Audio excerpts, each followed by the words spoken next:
Hello students. मैं हूं Shahjahan, a chartered management accountant, और मैंने स्टार्ट की है series of accounting education videos जहां हम सीखेंगे step by step accounting from scratch, but in a fun in easy way. तो क्या आप तैयार हैं मेरे साथ अकाउंटिंग सीखने के लिए? तो चलिए शुरू करते हैं। अस्सलाम वालेकुम स्टूडेंट्स। आज का हमारा टॉपिक है अकाउंटिंग का सबसे इम्पोर्टेंट कॉन्सेप्ट, डेबिट और क्रेडिट। और हाँ, आज हम डीलर ट्रिक भी डिस्कस करेंगे और साथ में three accounts types of old accounting concept. तो चलिए शुरू करते हैं। सबसे पहले, डेबिट और क्रेडिट क्या होता है? अकाउंटिंग में हर ट्रांजैक्शन कम से कम दो अकाउंट्स को इफेक्ट करती है। एक डेबिट होता है यानी अकाउंट का लेफ्ट साइड, और दूसरा क्रेडिट होता है यानी अकाउंट का राइट साइड। अच्छा, यहाँ थोड़ा रुक कर सोचें। अगर मैं आपको अभी 500 रुपये दूँ तो मेरे पास ये 500 कम हो जाएंगे और आपके पास ये 500 बढ़ जाएंगे, राइट? यानी दो जगह इफेक्ट हो रहा है इस ट्रांजैक्शन का, और इसी डुअल इफेक्ट को डबल एंट्री सिस्टम कहते हैं अकाउंटिंग में। चलिए एक और एग्जांपल से समझते हैं। क्या आपने कभी सीसो झूला देखा है? उसमें अगर दोनों साइड पे सेम वेट के लोग बैठ जाएं तो वो बैलेंस हो जाता है, वरना एक साइड ऊपर हो जाता है और एक साइड नीचे हो जाता है। बिल्कुल इसी तरह अकाउंटिंग में डेबिट और क्रेडिट इक्वल होने चाहिए। मतलब डेबिट 1000 हैं तो क्रेडिट भी 1000 होने चाहिए। एक और एग्जांपल से समझते हैं। डेबिट और क्रेडिट कॉइन के दो रुख जैसे हैं। Debit is equal to coin का लेफ्ट साइड और credit is equal to coin का राइट साइड। अगर कॉइन का एक रुख मिसिंग हो तो कॉइन बेकार हो जाता है। इसी तरह अगर एंट्री का डेबिट या क्रेडिट मिसिंग हो तो एंट्री कंप्लीट नहीं होती है। मतलब एक अकाउंट प्लस होगा तो उसके इक्वल दूसरा अकाउंट जरूर प्लस होगा, जब भी एक एंट्री इक्वल वैल्यू बनाती है, लाइक कॉइन। इस चीज़ को फर्दर क्लेरिफाई करने के लिए पहले हम ये समझ लेते हैं कि अकाउंट्स होते क्या हैं। अकाउंट्स को आप ऐसे समझ लें कि ये एक फोल्डर या बॉक्स है, और जिस तरह हम एक फोल्डर में किसी भी पर्टिकुलर चीज़ की सारी इंफॉर्मेशन इंसर्ट करते हैं कि जब ज़रूरत हो तो वो हमें मिल जाए, बस सेम लॉजिक अकाउंट्स की अकाउंटिंग में है। यहाँ हर अकाउंट की रिलेटेड एंट्रीज स्टोर की जाती है, इंक्रीज भी और डिक्रीज भी। फॉर एग्जाम्पल, हम एक पॉकेट मनी का अकाउंट बनाते हैं जिसमें पैसे मिले 1000 रुपये तो वो डेबिट हुआ, 300 रुपये खर्च कर दिए उसमें से तो वो क्रेडिट हुआ, और बैलेंस बचा 700। मतलब एक अकाउंट ये दिखाता है पहले कितना था, क्या चेंज हुआ और अब कितना बचा। आइए एक नज़र मारते हैं अकाउंटिंग की फॉर्मल डेफिनेशन पे। अकाउंट वो जगह है जहाँ एक ही चीज़ का सब हिसाब किताब रखा जाता है। स्टूडेंट्स के जहन में एक मिक्स कॉन्सेप्ट है कि डेबिट मीन इंक्रीज और क्रेडिट मीन डिक्रीज होता है, बट ये बिल्कुल गलत कॉन्सेप्ट है। इसका इंक्रीज और डिक्रीज इफेक्ट अकाउंट की कैटेगरी पे डिपेंड करता है, और सेम लॉजिक जो हमने डिस्कस की थी कि अगर एक अकाउंट इंक्रीज होगा तो दूसरा अकाउंट भी मस्ट इंक्रीज होगा, इधर नेगेटिव और पॉजिटिव। इसीलिए अकाउंट्स को डिफरेंट कैटेगरीज में डिफाइन किया गया है, और हर कैटेगरीज का इंक्रीज और डिक्रीज इफेक्ट डिफरेंट होता है with relation to it debit and credit. इसको फर्दर क्लेरिफाई करते हैं। अकाउंटिंग में 6 मेन कैटेगरीज के अकाउंट्स होते हैं। एक assets, expenses, drawings, liabilities, equity and revenue. आप डायग्राम में क्लियरली देख रहे होंगे कि 3 अकाउंट्स टाइप का इंक्रीज डेबिट हो रहा है और 3 अकाउंट टाइप का इंक्रीज क्रेडिट हो रहा है। और अब आप थोड़ा थोड़ा रिलेट कर रहे होंगे ऊपर जो हमने सीसो पजल वाली एग्जांपल समझी थी। अब आपको कंफ्यूजन हो रही होगी कि इसे याद कैसे करें। तो इस डिफरेंट बिहेवियर को याद करने का एक आसान ट्रिक है डीलर।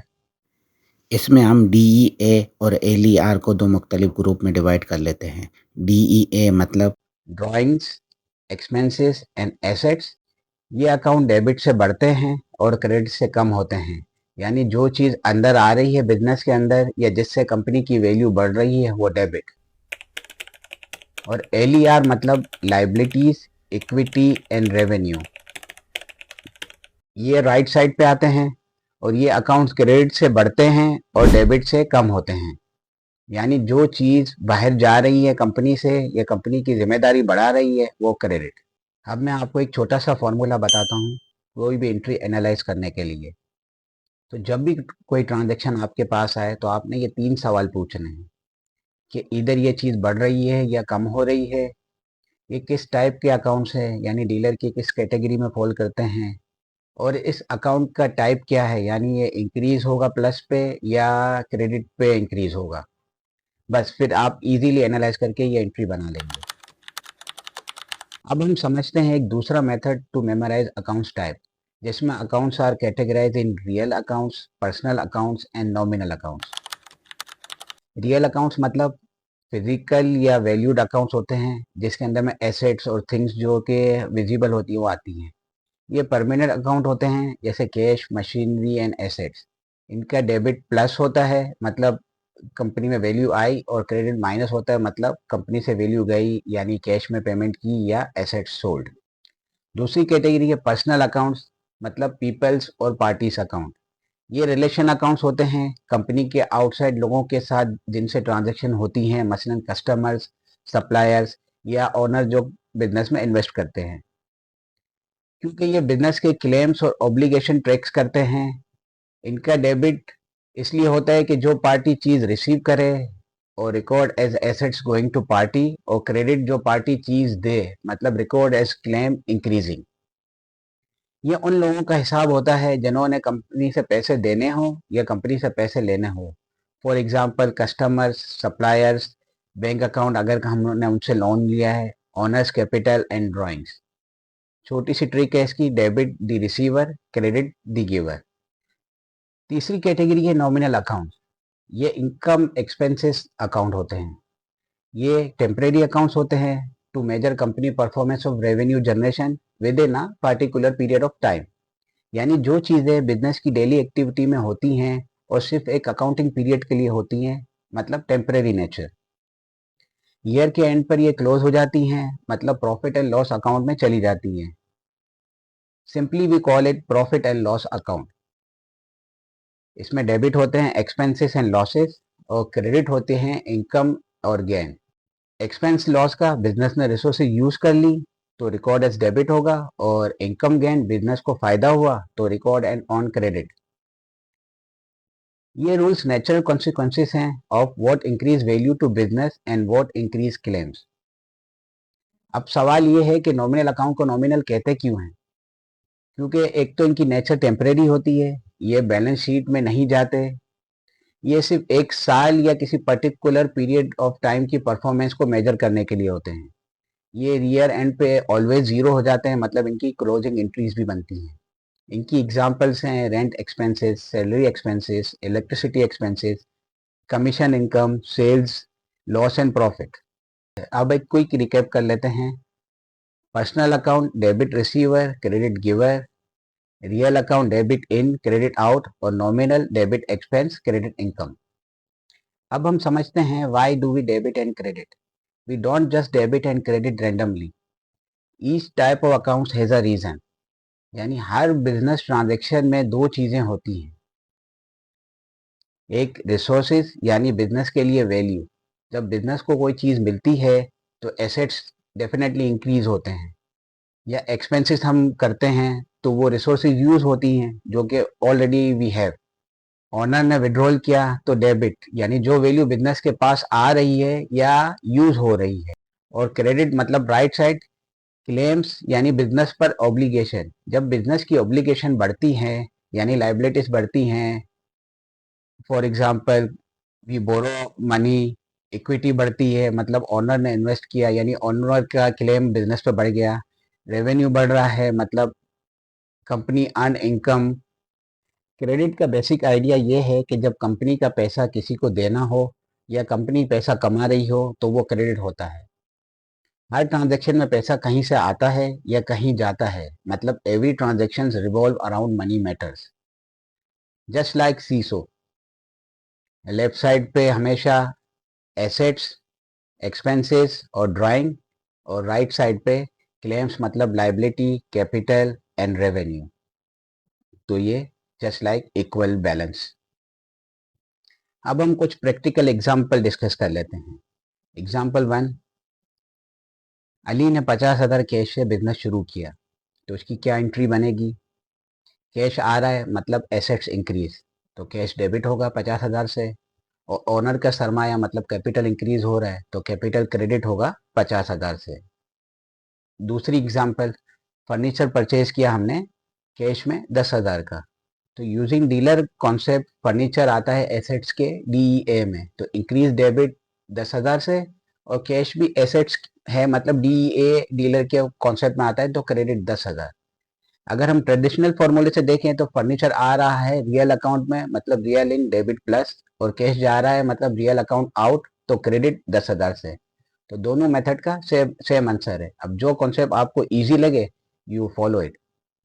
तीसरी एग्जांपल, बैंक से लोन लिया हमने 30,000 का, तो यूजिंग डीलर कॉन्सेप्ट कैश मतलब एसेट्स इंक्रीज डेबिट, और बैंक लोन मतलब लाइबिलिटी LER में जो आएगा तो उसका इंक्रीज क्रेडिट, तो 30,000 ट्रांजेक्शन सेम। एग्जाम्पल 4, हमने कुछ सामान बेचा 20,000 रुपये में अगेंस्ट कैश, तो यूजिंग डीलर कॉन्सेप्ट कैश मतलब एसेट्स DEE इंक्रीज डेबिट 20,000 से, और sales revenue comes in LER increase credit 20,000 से। Again transactions equal. पांचवी एग्जाम्पल देखते हैं हमने रेंट पे किया 5,000 से, तो using dealer concept rent expenses में आता है मतलब DE इंक्रीज 5,000 से डेबिट, और कैश आउट होगा वो भी DE में आता है तो डिक्रीज क्रेडिट 5,000 से। और यूजिंग ट्रेडिशनल मेथड, तो रेंट आता है नॉमिनल एक्सपेंस में उसका डेबिट प्लस, और कैश आता है रियल अकाउंट के अंदर उसका क्रेडिट आउट, तो डेबिट एंड क्रेडिट। पांचवी एग्जाम्पल, ऑनर ने पैसे वापस लिए 5,000 रुपये मतलब ऑनर ड्रॉइंग्स, तो यूजिंग डीलर डी मतलब इंक्रीज डेबिट 5,000 से, ए कैश DA डिक्रीज क्रेडिट 5,000 से। And if you use traditional तो पर्सनल आउट डेबिट, और कैश रियल आउट क्रेडिट। अच्छा, हम जितना भी पढ़ा है उसको एक समरी के अंदर समराइज करते हैं और उसकी लॉजिक को मेमोराइज करते हैं। एसेट्स इंक्रीज डेबिट होगा मतलब बिजनेस के पास वैल्यू कमिंग इन, और क्रेडिट मतलब value going out. Liabilities increase business में ऑब्लिगेशन बढ़ी, और क्रेडिट और डेबिट होगी मतलब ऑब्लिगेशन डिक्रीज हुई। कैपिटल इंक्रीज ओनर इन्वेस्टेड यानी बिजनेस पे क्लेम बढ़ा, और डेबिट मतलब ड्रॉइंग बिजनेस से इन्वेस्टर का क्लेम कम हुआ। एक्सपेंसेस इंक्रीज मतलब resources use and cost incurred, और क्रेडिट मतलब expenses cost adjustment. Revenue increase credit होगी मतलब इनकम और सेल यानी benefit coming from outside in, और डेबिट होगी तो एनी सेल्स एडजस्टमेंट। स्टूडेंट्स, आज हमने क्या सीखा? Debit is equal to left side and credit is equal to right side. Dealers trick, how to analyse accounts, DEA debit increase, LER credit increase, और traditional method personal real and nominal account, और हर entry में debit is equal to credit. आप practice करें, तो जितनी आप practice करेंगे ये कॉन्सेप्ट आपको और क्लियर होता जाएगा। नेक्स्ट क्लास में हम पढ़ेंगे जर्नल एंट्री क्या होती है, टी अकाउंट या जनरल लेजर्स क्या होते हैं, और वो आपस में कैसे उनको हम रिलेट करते हैं। तो please like share and subscribe my video, और बेल आइकन दबाना ना भूलिएगा। और आपको कोई भी अकाउंट से रिलेटेड कोई भी क्वेश्चन या कोई भी क्यूरी हो तो आपने कमेंट्स बॉक्स में ज़रूर बताना है। Thank you.